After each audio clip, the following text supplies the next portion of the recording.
my goodness, Mark. I mean, it's an absolute fiasco yesterday. And as someone who was a proud, and I'm sure you still think of yourself as a proud referee, you must just be thinking, oh my goodness, what has gone on? I'm thinking about coming out of retirement, Natalie. Oh, we need you, Mark. Listen, look, I mean, I was watching the game live, and when you first see it, you think, oh, that's onside. And when you see it again, you think he's onside. What's going on? And like you say, you know, with all the technology you've got and all the cameras, we have to be parallel to these incidents. The cameras have got to be parallel with these really tight offside incidents, because we have seen incidents this season where offside's been given. You think, hang on a minute, that looks a bit, that looks a bit iffy, but the cameras haven't been parallel. So that's one thing I think we need to look at. But the statement that's come out, I mean, listen, the on-field decision was offside. So VAR and Stockley Park will know the on-field decision was offside because they talk to each other. They talk and they can hear each other what they say. So they will know it was the on-field decision is offside. Okay, so whether there's an error in the technology or there's a human error, that's what we need to know. We need to know what is going on at that time at Stockley Park. Well, Mark, let me just bring you up to date, because it seems as though more has transpired as a result of this, and that the PGMOL have suggested that what actually happened was that Darren England checked the offside goal thinking that it was onside. I'll say that again. He checked offside thinking the on-field decision was goal. So that's why it was a quick offside check, because obviously they're looking at it straight away. The lines tell you he's completely onside. But because there was a misinterpretation of what was the on-field decision, the VAR team got it wrong as to what they were actually checking. Hence why they thought when they said it was check complete, they're giving the goal. But that's obviously not what the on-field referees were looking at, because the assistant had flagged for offside. So what I don't understand is that there's a free kick then that is having to be set up for what apparently would be offside. Why is VAR not quickly saying, no, it's a goal again? It's reiterating, no, it's a goal, rather than allow the free kick to be taken. Well, that's what I said, Natalie. They all talk. So as soon as that flag goes up, the officials are talking. That is offside. I'm putting the flag up. It's offside. It's not a goal. So VAR can hear all that. Yeah. VAR can hear all that. So I'm astounded, absolutely astounded at that Darren England thought that they had given the goal. I'm astounded. I really am. Mark, can I ask you, because look, as we're talking here, I'm thinking, is there a part? I'm trying to think of a reason how this confusion became to, what we saw as the outcome. But, is there a time element that everyone's rushing? You're saying that, as this decision's being made, they're getting confused. And then from there, I'm seeing an outcome that the conclusion to me is so odd that I don't get what's going on happening at Stockley Park. Are many people saying too many things? Possibly there's too many people in and around that area that shouldn't be there, Tony. Right. That shouldn't be there. Now, listen, we see the lines go down straight away, don't we? But sometimes this season we've not seen the lines. Yeah. So is there a fault in the technology? Listen, let's not throw our match officials under the bus. No. Let's come out and let's hear what's gone on, because sometimes we see lines, sometimes we don't see the lines. Let's get the semi-automated offside system into the Premier League, like we see in the Champions League, we saw in the World Cup. No problem at all. Yeah, and you're absolutely right. The thing is, that was a possibility for this season, but it was the Premier League that voted against the semi-automated offside decision.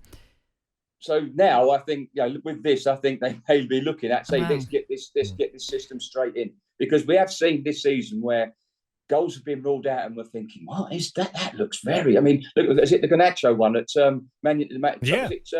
at Arsenal? Was it Arsenal? Man United, Arsenal, Man United. Yes, offside call at Arsenal. Yeah. That looked very, very tight, didn't it? Yeah. Very, very tight. So I think we need to bring this semi-automated system straight away into the Premier League. I mean, the other thing there's so many decisions, and unfortunately Howard Webb, he must be just thinking, what have I got myself into? Because it does seem so. Go on. Howard's got to realise this is not the MLS. This is the Premier League. This is the most watched league around the world. And he knows he's got his work cut out. But he's got to get himself in the coalface, making our officials better. And if that means making changes in his management team, he's got to do it. But going back onto the confusion at Stockley Park, now, and you're absolutely right, nobody wants it to be this situation to be a hammering of our officials. I understand. No. I've never refereed the game, but I'm very aware of how difficult a role it is. And when you bring in subjectivity into it, there are always going to be debates. But of course, this is a factual decision and a human error that they've got it completely wrong. But what Cass is saying there about what confusion reigned at Stockley Park, I might have a moment of leniency if it was a 3 o'clock kickoff like yesterday where we had 8 games, I think, or 6 games or whatever it was. But this is the one game solely focused on. How no one in that room tried to, I don't know, to suggest that we've got this wrong, guys. We need to go on, Mark. That's why we need to know exactly what went on. We want the truth. We want We want to know exactly what went on in that room, because was it a technical error? Was it a technical error that occurred? Yeah. We need to know. We need to know what exactly went on at that time, because it was. I mean, listen. I don't know if I can say it, but I watched it on BeIN Sport, and they drew the line straight away, and you could see he was clearly onside. We didn't even need the lines to see it. I said that in real time. You could see. Hang on a minute. Mark, as a big advocate of VAR that I was originally, did I ever dream of where we are today? No. Do I worry about 10 years down the line? Yes, because layer by layer we're getting lots wrong. And also, Mark, can I just add in the red card as well that struck me that obviously Curtis Jones was given, is that when the image that came up was immediately of the final position of his foot, which the steal was terrible, because the ref, his immediate reaction is that's a bad challenge. But what went on before was sort of secondary, which I thought was important. As a Liverpool fan, I'm looking at football and I'm thinking, it's sort of swaying your mind already when you're seeing a still of the incident. It is. I agree with you. I think looking at that challenge, I think Curtis Jones was unlucky.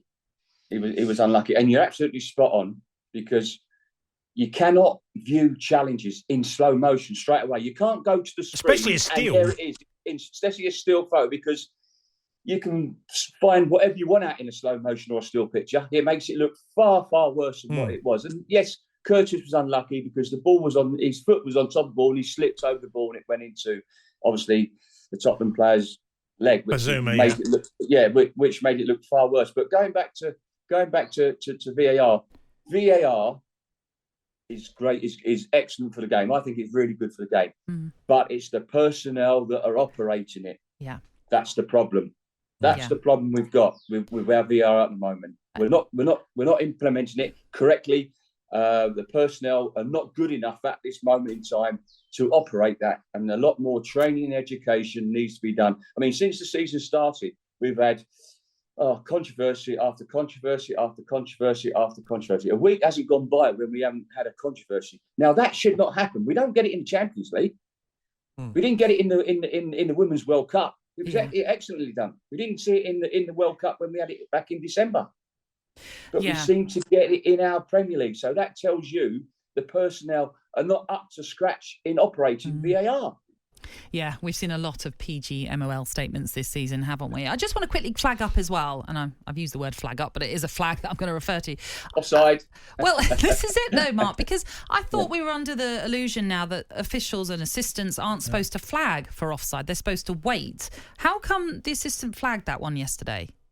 Well, he did, because when the ball went into the internet, that's when he flagged.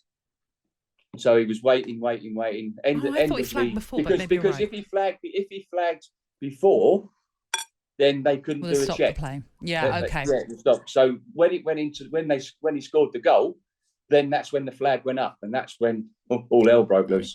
I know. Oh goodness. I mean, Mark, I know we've said it before that maybe we need to get you back, but we don't want you to get back because we need to be talking and having these conversations all the time. But we want to be talking about good refereeing practice. I know. You're absolutely right. And as we mentioned already, this doesn't want to be a situation of us hammering officials. We don't want to be making scapegoats here. No. We want to try and find solutions that improves the game. Yeah. And as Mark, as you point out, we want to know exactly what went wrong yesterday because it did prove costly, you could argue, for Liverpool because they would have opened the scoring in that game and who knows what would have happened as a result. big decision, big moments, and that most probably Liverpool would have gone on to win that game. Yeah, you just never know.